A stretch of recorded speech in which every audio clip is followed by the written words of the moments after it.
Maddie, it's Friday. So, I wanted to talk to you about something that's been on my mind for the past couple hours because it happened to me, and that is failure.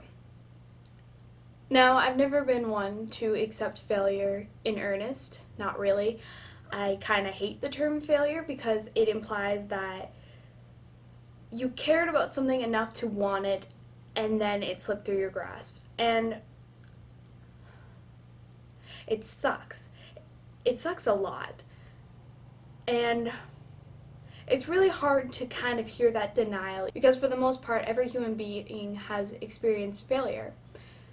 And while I know I am a fairly decently endorsed individual in my life, I am in college, I am white, I come from a middle-class family, I still experience failure just like anybody else, and it still hurts, and it stings, and it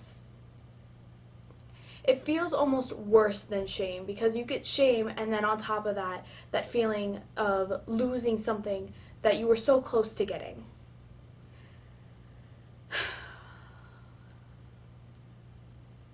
And I don't want to end this video feeling like I've lost something, because while we all lose a part of ourselves or a section of ourselves in failing, it lets us ask questions that we may not have asked before.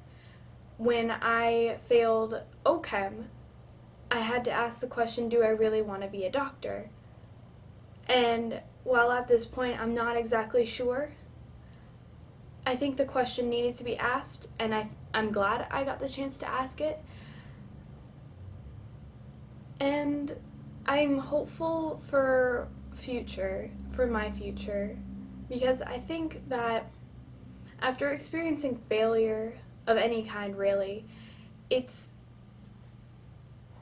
easy to get beaten down and feel like the world is never going to be your treasure trove, you're never going to succeed, when in reality, it's more possible than anything, especially if you live in a country like America. It is possible to succeed as long as you know how to kind of work the system and whatnot. But I think there is potential for failure to be used as a motivator of sorts. And I think it can really... Failure doesn't have to be bad.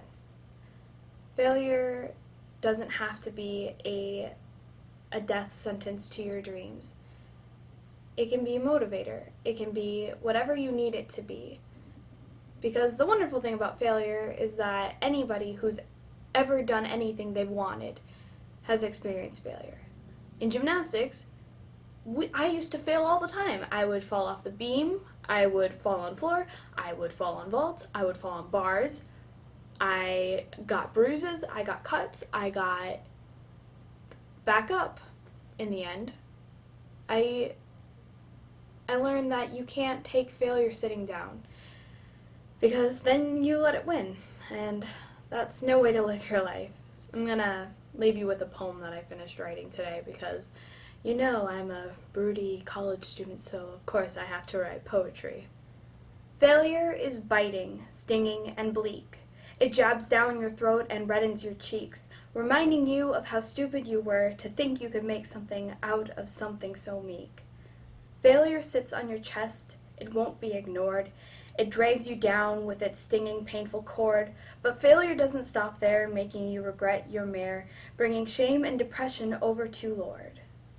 Failure makes me want to die, the small death of a day that feels like a lie. It takes away confidence, making you unsure, and worst of all, it takes away your will to try.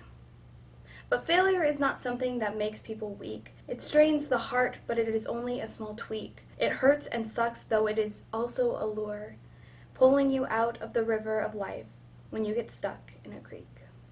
I'll see you soon, Maddie. And Terra Nerd out.